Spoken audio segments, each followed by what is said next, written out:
கூட்டம் ஜாஸ்தியா இருக்கும்போது காம்படிஷனும் அதிகமா தானே இருக்கும். நம்ம தமிழ் இண்டஸ்ட்ரியில புது நாயகிகளுடைய வருகை நாளுக்கு நாள் அதிகரிச்சுக்கிட்டே இருக்கு. அதுலயும் சில நாயகிகளை முதல் படத்திலே பிடிச்சிடுச்சுன்னா அந்த படம் வெளியில வர்றதுக்கு முன்னாடியே பல படங்கள்ல கமிட் ஆயிடுறாங்க. இதுக்கு பெரிய எக்ஸாம்பிள் நம்ம கீர்த்தி சுரேஷ். அந்த வரிசையில இப்போ மஞ்சுமா மோகனும் இடம் பிடிச்சிருவாங்க போல இருக்கு. அச்சம் என்பது மடமேடா திரைப்படத்துல அவங்க கமிட் ஆனாங்க. படம் வெளிவரதுக்கு முன்னாடியே பல படங்கள்ல கமிட் ஆனாங்க. சிம்பு கூட ஜோடியா நடிச்ச அந்த திரைப்படம் வெளியாகி வெற்றி நடை போட்டுட்டு இருக்கும் போது விக்ரம் பிரபுவோட சேர்ந்து முடிசூடா மன்னன் படத்திலேயே நடிச்சிட்டு இருக்காங்க.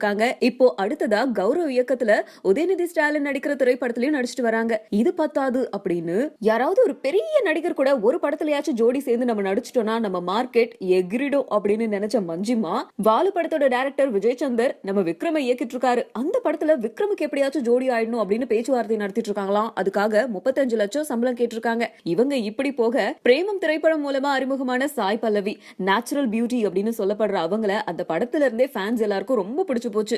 தமிழ்ல சில படங்கள் நடிக்க வந்து சில காரணங்களால நடிக்க முடியாம போயிடுச்சு. ஆனா கோலிவுட்ல தனக்கு இருக்கிற ஏகப்பட்ட ரசிகர்களுடைய எண்ணிக்கையை பார்த்து கோலிவுட்ல கண்டிப்பா தனக்குன்னு ஒரு இடம் வேணும், பெரிய ஹீரோ கூட நம்ம எப்படியாச்சும் அறிமுகம் ஆயிடணும் அப்படின்னு இந்த படத்துல விக்ரமுக்கு ஜோடியா அவங்க நடிக்கிறதுக்கு பேச்சுவார்த்தை நடத்திட்டு இருக்காங்களாம். மஞ்சுமா 35 லட்சம் கேட்டா இவங்க அதை விட கம்மியாவே நடிச்சு தரேன்னு சொல்லிருக்காங்களாம். இந்த நாயகிகள் இங்க நடிக்கிறதுக்கு போட்டி போட இங்க இன்னொரு நாயகி நான் நடிக்க மாட்டேன் அப்படின்னு சொல்லிருக்காங்க. தனி ஒருவன் திரைப்படம் மூலமா ரீஎன்ட்ரி கொடுத்த நம்ம அரவிந்த் சாமிக்கு முன்னாடி இருந்ததை விட ஃபேன்ஸ் இப்ப ஜாஸ்தி இருக்காங்க அப்படின்னு தான் சொல்லணும். ஏன்னா அப்படிப்பட்ட மாஸ் ரீஎன்ட்ரியை கொடுத்தாரு. அதை தொடர்ந்து ஒரு சில திரைப்படங்கள்ல ஹீரோவா நடிச்சிட்டு இருக்காரு அரவிந்த் சாமி.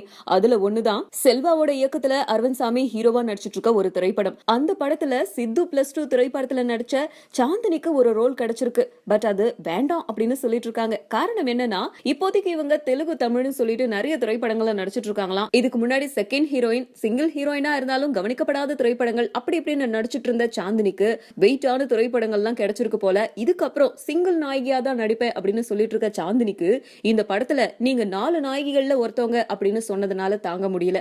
அதனால 4 நாயகினா நான் நடிக்க மாட்டேன் அப்படின்னு சொல்லிட்டாங்களாம். ஒரு ஸ்டூடெண்ட் ரிப்போர்ட்டரா அறிமுகமாகி இன்னைக்கு ஒரு டைரக்டரா ஞானவேல பாக்குறது வந்து the happiest day அப்படின்னு நான் சொல்லுவேன். அவர் தன்னைத்தானே அவர் தான் வளர்த்திக்கிட்டாரு சொல்லுவேன். நான் வந்து I don't know if I'm a part of all that.